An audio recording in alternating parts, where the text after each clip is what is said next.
Bonsoir, merci d'être avec nous au cœur de la nuit pour écouter, parler littérature, théâtre, cinéma.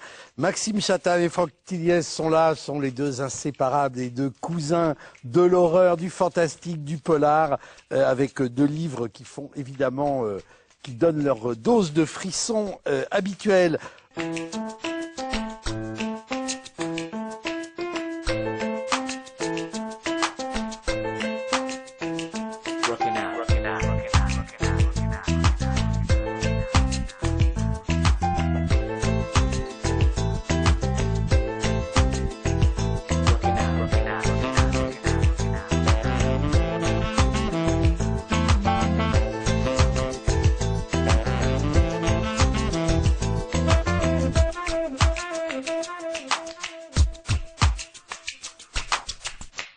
On va commencer un petit tour de table, Maxime Chatham et Franck Tilliez. C'est vrai que vous êtes souvent ensemble quand je vous invite à l'émission, parce que même si vos styles et vos sources d'inspiration sont différentes, vous faites un peu partie de la même bande.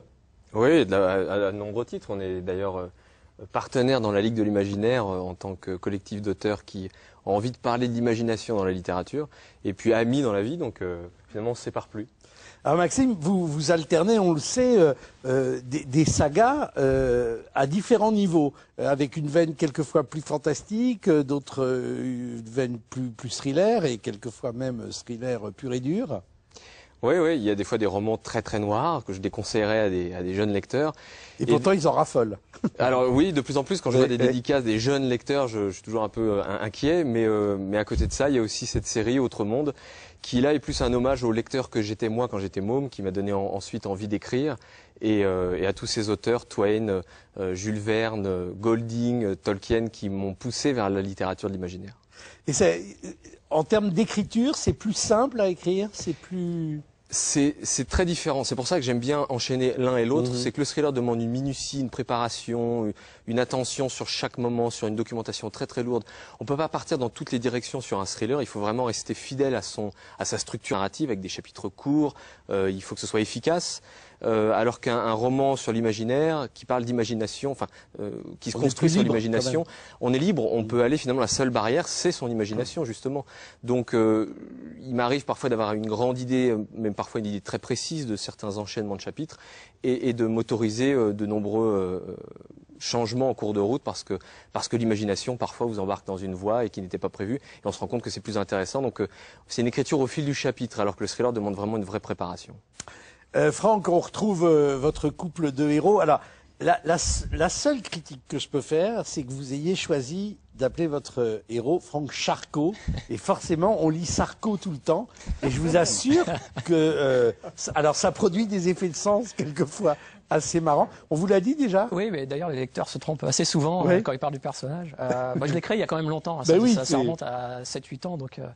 voilà, c'était surtout un clin d'œil à Shark, c'est-à-dire en anglais le requin, parce que c'est un flic qui est un vrai prédateur. Voilà, il ne lâche jamais sa proie, et c'était surtout de cet aspect-là que je l'ai appelé de cette Et le couple qu'il forme avec Lucie, ça c'est vraiment peut-être le point d'accroche de votre écriture, parce que ça permet de démultiplier finalement la puissance d'investigation et la puissance d'écriture. Oui, exactement. Alors moi, contrairement à Maxime, je reste vraiment dans le thriller, c'est-à-dire d'une année sur l'autre, mais par contre, j'alterne avec les personnages, c'est-à-dire ces personnages-là reviennent, on va dire, une fois sur deux, parce que je me sens incapable d'enchaîner avec eux quand j'ai écrit une histoire. J'ai l'impression de les avoir épuisés, tordus et pressés comme des citrons. Il faut dire qu'il leur arrive 2-3 broutilles quand même dans vos livres. Quand même, je crois que c'est ce qui fait leur caractéristique, c'est que c'est un couple qui s'est créé dans la souffrance, en fait, dans la difficulté.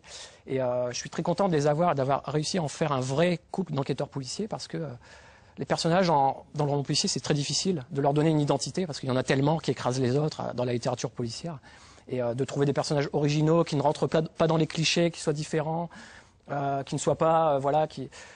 c'est difficile à faire, donc je les ai, ces deux-là, et c'est vrai que je prends beaucoup de plaisir à écrire des histoires avec eux. J'aime bien parce qu'ils ont tous les deux, chacun à sa façon, des gueules d'ange. Et si vous lisez leurs livres, c'est absolument diabolique. Et voilà, ils donnent bien le change. La saga Maxime Chatham, Autre Monde, on en est au volume 5. Les précédents, ils ont fait des scores à faire pâlir la concurrence. Plusieurs centaines de milliers d'exemplaires, des traductions dans plus de 10 pays. Mais Franck Tilliez est aussi traduit dans beaucoup de pays.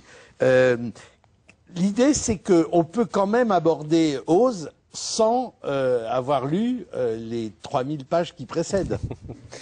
Oui, je pense que l'histoire vaut en elle-même et en même temps s'emboîte, quoi. Je serais tenté quand même de conseiller de lire les précédents pour vraiment saisir les tenants et les aboutissants.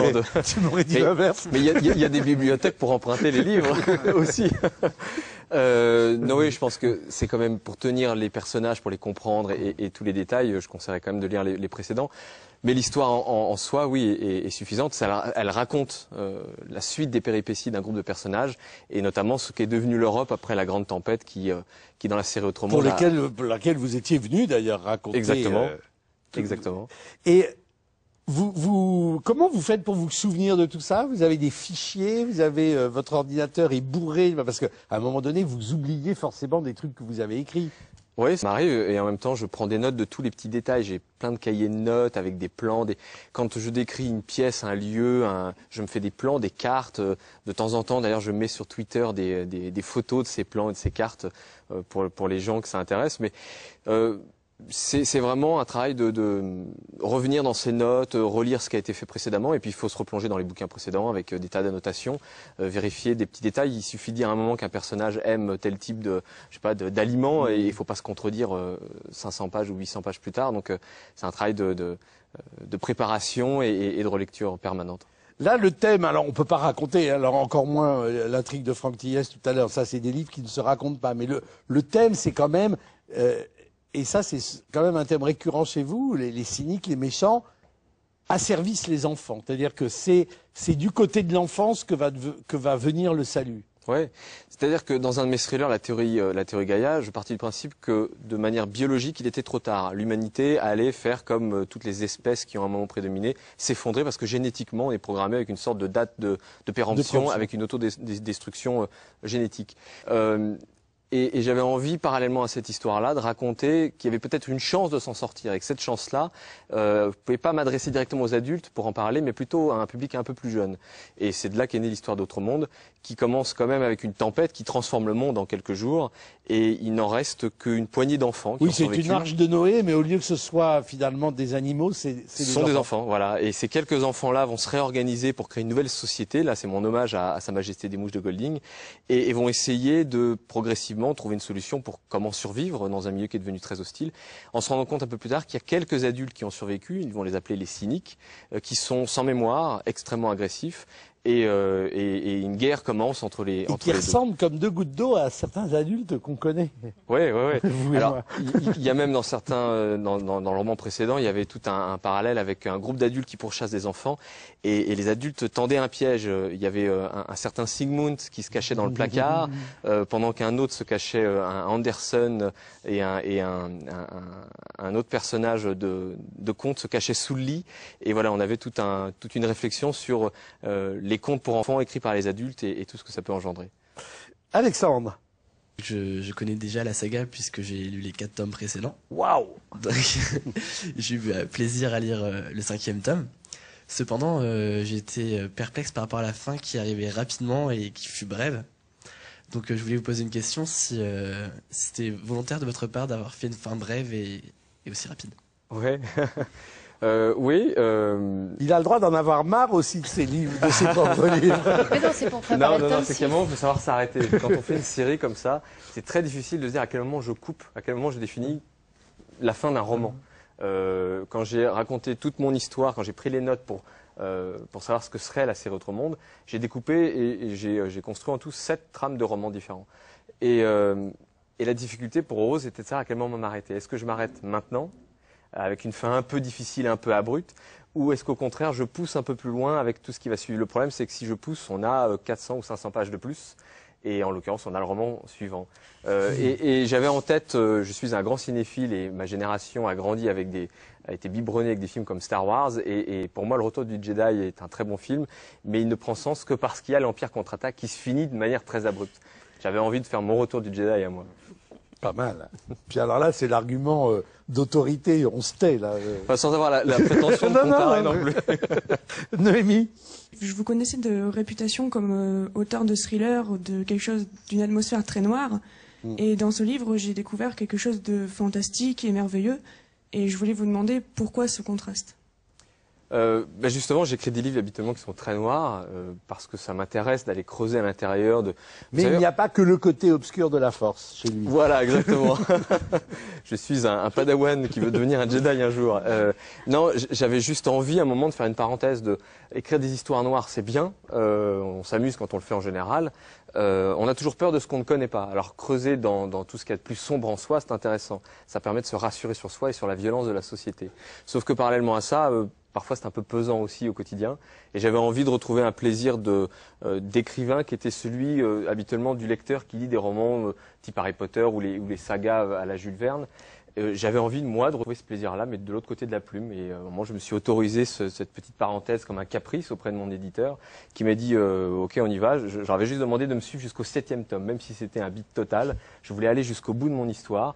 Et aujourd'hui, j'ai plus de succès finalement avec Autre Monde qu'avec mes thrillers. Donc, comme quoi, il faut vraiment savoir s'écouter.